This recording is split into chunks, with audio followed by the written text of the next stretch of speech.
Okay, what I got here is a 2000 model S10 with a 4.3, and you can see kind of a brownish stain here now where the tank is put onto the radiator cores. There's an O-ring there and they crimp it. It's leaking right there in the front, so we need to replace this radiator.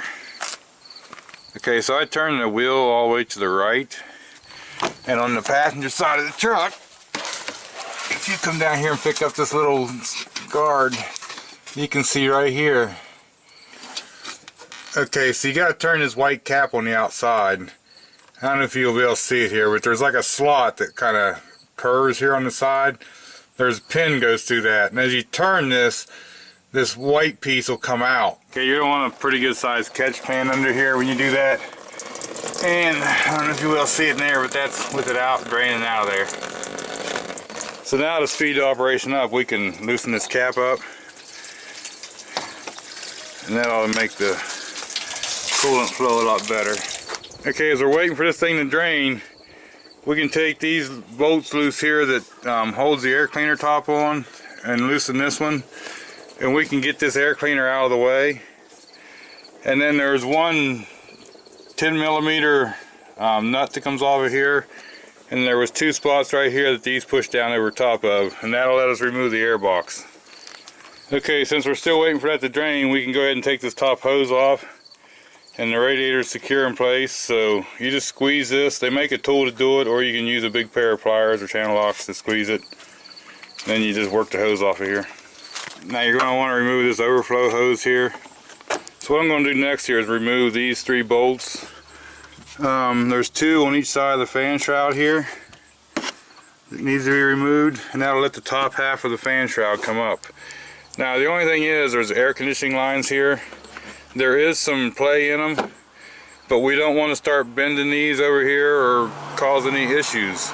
So if we don't have enough slack to get this top of the fan shroud out of here easily, then what we'll do is have to loosen this serpentine belt up, and then there's 4 bolts on this compressor right here that's easy, and we can just pick that up out of the way. So we're going to go ahead and try to take these out and see if we can fish it up out of there first.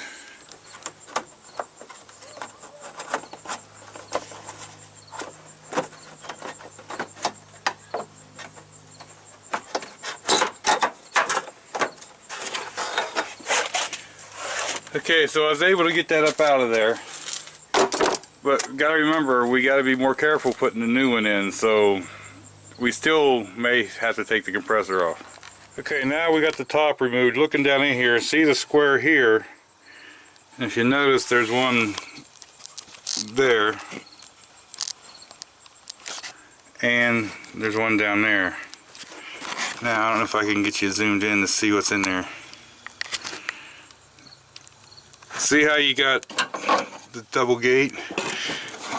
You want to put a screwdriver down in there and separate this a little bit, and that'll pick, this shroud will pick right up. Now what I usually do is I'll start on one side, do one, you know, just progressively go across. Now it also appears that on the passenger side here, you got this hose that seems to be zip tied to it, so we're going to cut that zip tie. I was going to show how to get these lines off next on the radiator, but these hoses are just going to be in my way the whole time, and my concern is putting that top piece back in.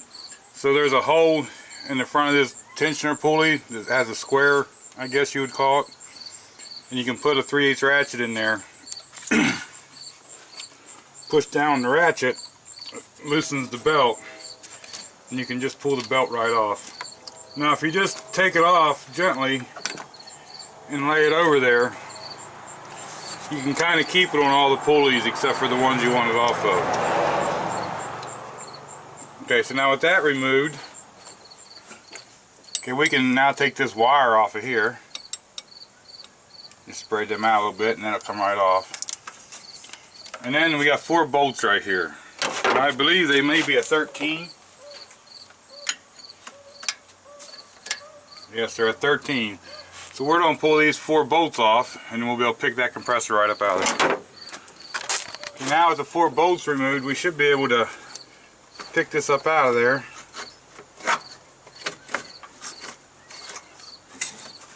lay it. There's another pigtail in the back here that we should probably unhook. And we can just lay this right up here. And see, that gives us a lot more room here. And getting that top shroud in and out now will be a lot easier. We won't have to worry about damaging the new radiator. Okay, now with these connectors, they're called a jiffy tite, I think's the name. Jiffy tite. May be wrong, but I'm pretty sure it's jiffy tite. But there is a tool you can go around the hose and put in there and release them. But if you don't have that, with these plastic ones, you can take a screwdriver here and get that plastic piece off. And you see right here there's a clip. So you get in here on that clip and pull it out.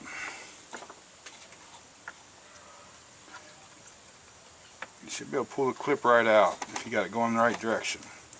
Right there it is. Be careful not to lose these. You can replace the clips, but you can do it that way. And remember now, you're going to have fluid leaking.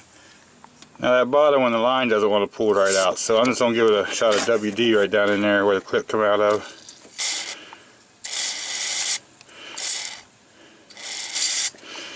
See if that'll loosen it up. If not, I can unscrew that whole fitting. Okay, that WD was just enough to get that line out of there. It got on that O-ring and moved it up a little. Now, like I say, these should just pull right out. And this slides it into an O-ring that's in that fitting. Now we'll probably have to take these fittings out and put in the new radiator.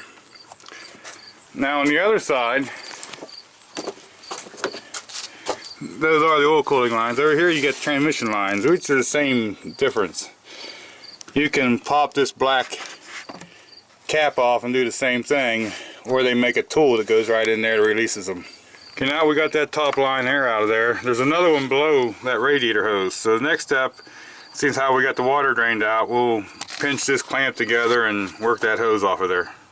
Okay, now I've got that hose off of there. I will be removing this bottom pinch clamp and probably replace it with a screw-on breeze clamp. Because in my past experiences, a lot of times, if I try to use that clamp over on a hose that's been on already, sometimes it leaks. It doesn't happen every time. A lot of times they'll work, but it's just not worth the risk to me. I'll just put a regular clamp on. There in the bottom is another transmission line, so we're going to pull that black cap off, pick our clip up out of there, and try it again. Okay, now with all the lines disconnected there, the two tranny lines and the two oil cooler lines and both hoses, next you can just pick this right up out of there.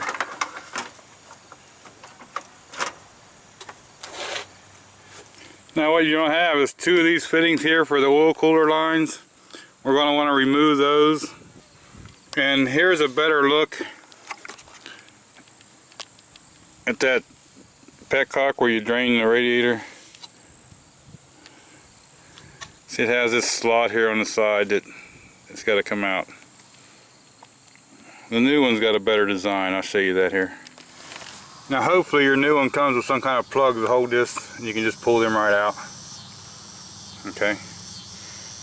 Now this is the fitting to come out of the top. If you have a new O-ring handy, it might not be a bad idea to replace that one. I don't actually have one, and that one looks good. So I took this one out of the top. I'm going to screw it right back into the top. I mean, I took it out of the bottom, I'm sorry. These is where the bottom radiator. So I'm going to put these in, and we'll snug them down. Now remember, there's an O-ring down there, so you only want to snug them in.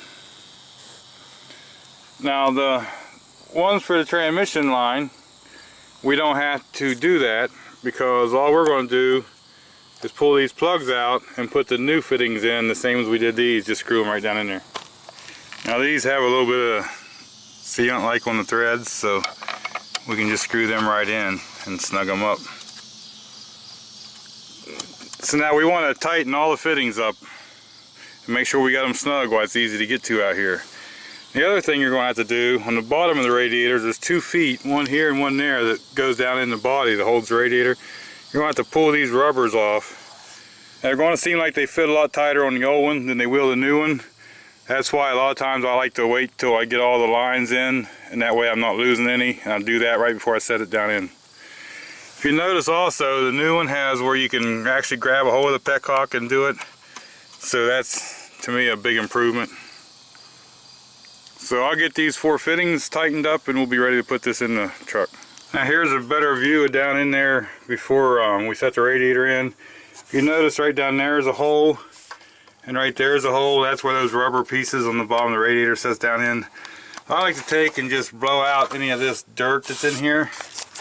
And I also like to take a rag and just wipe all these off. Make sure there's no dirt and grime going into the new fittings or the old ones on the other side. So I just like to clean them all off. And it wouldn't hurt to just have a dab of oil on these fittings before you insert them, clean oil. That way it'll lubricate the O-ring. So we'll clean all these off. Put a dab of oil on there and then we'll lower this new radiator in. Now to reinstall these clips, it can go kind of any way. There's just 3 notches there. What I do is put the back of the clip, I'll angle it that way because I know when it's in the car I'll be able to get to it to pull it out. And you just push them right over. Now when you get this radiator set down in there, you want to be careful of these lines when you're going down in, but there's a hole there, remember where the rubber bushing is. You want to make sure that both sides are down in there. Okay? And then when both sides are down in there, you'll be able to see this or not.